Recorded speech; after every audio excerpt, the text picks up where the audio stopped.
Again, good afternoon. So this will be the third uh, part of the lecture that we should be discussing supposedly.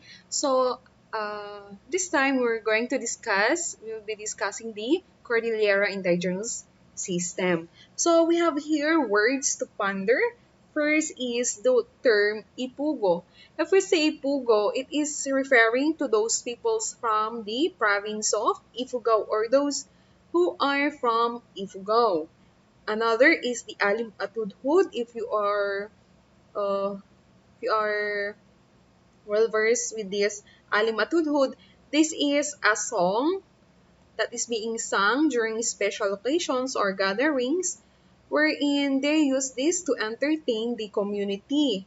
And the content of the song is uh, regarding the life of somebody, or they consider it as who performed exemplary behavior or worthy of emulation. So this is the content of the Alim at Hudhud.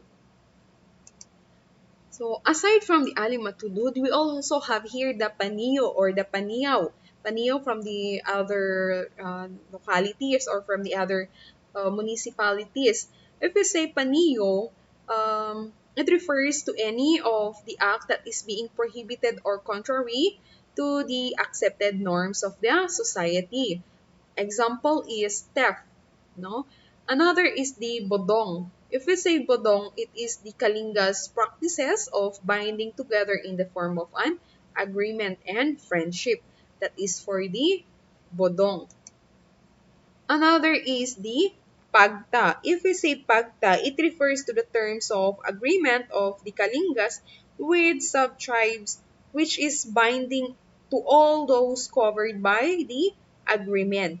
And haliw, if we say haliw, it is the tribal amicable settlement of ifugaos whereby the offender is required to produce pigs, cows, or any amount of money depending on the gravity of the offenses as determined by the elders during the settlements of the dispute or the offense that had committed. And lastly is the dao. If we say dao, it is the Ifugao way of determining who is telling the truth. So they're going to determine by performing the so-called ugub or the boiling water ordeal.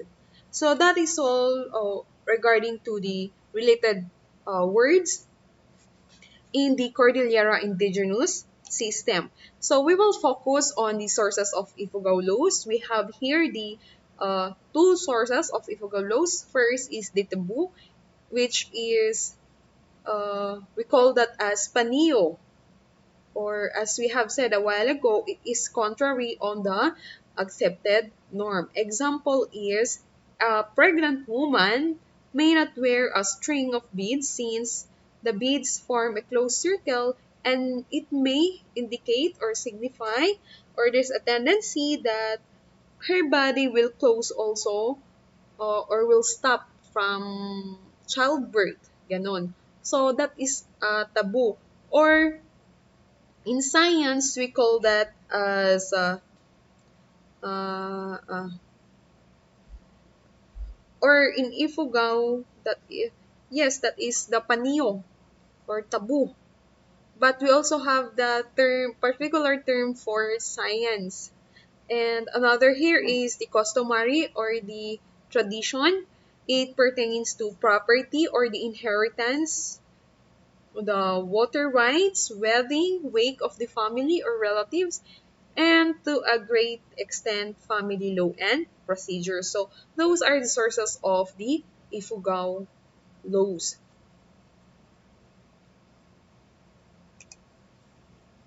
So aside from the sources of the Ifugao laws, we also have here the circumstances that affects the criminal responsibility.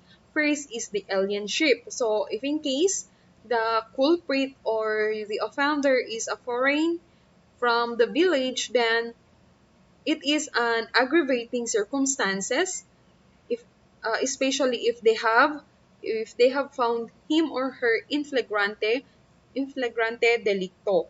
So the punishment will be put to death. Another is the kinship, the confession, and the relative rank. So, with regards to kinship, it is a strong mitigating circumstances that often result in the exemption of guilty person together with the form of any liability.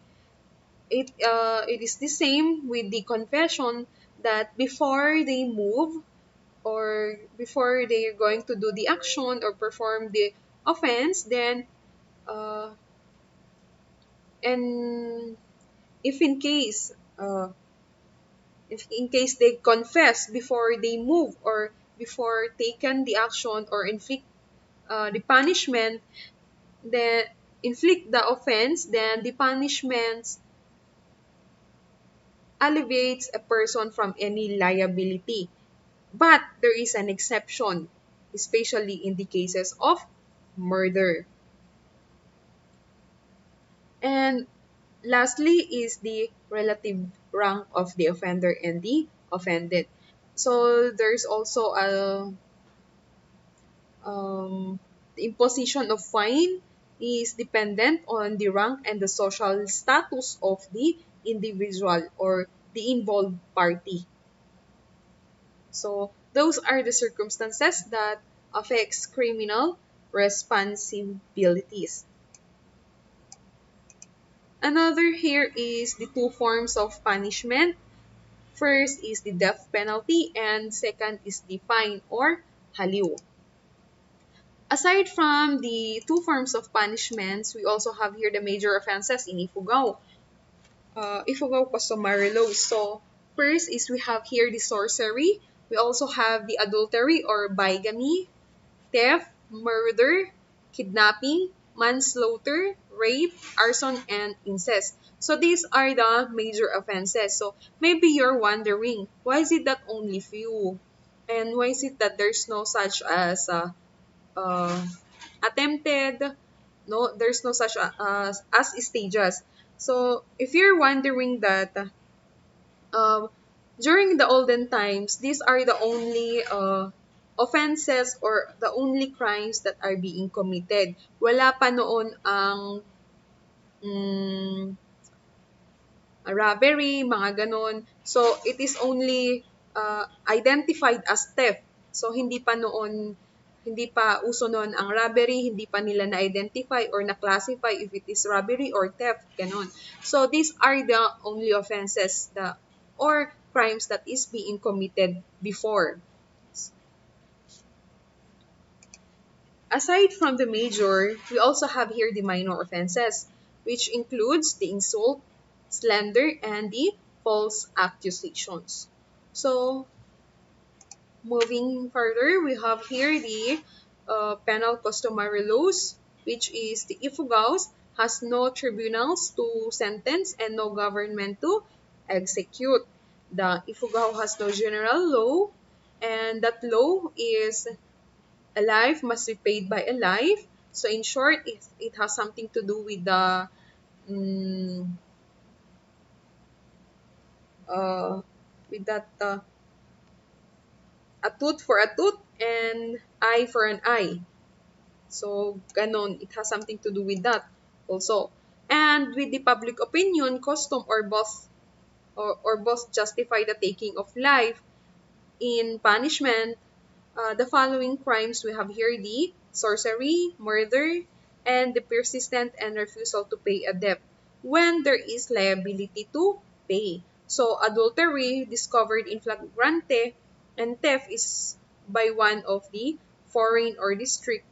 Then refusal to pay a fine assessed for uh, usually sa fine is usually it is being done during or I mean it is being implemented if uh, if the offense inflicts some example mga pains ganon or if you have inflict some yung kumbaga sinugatan mo siya and it needs medical expenses may mga fines din yun and sometimes the fine din is if you have committed theft no and you were not able to give back the things yes, or the properties that was stolen, then you can pay it as a form of, or as a form of money, or by fine. And lastly is, if friends between families of different districts, heads might or might not be taken if there is no ties of kinship between the district. So that is all regarding the penal customary laws. If in case you have questions or queries or clarifications, please feel free to use the comment box uh,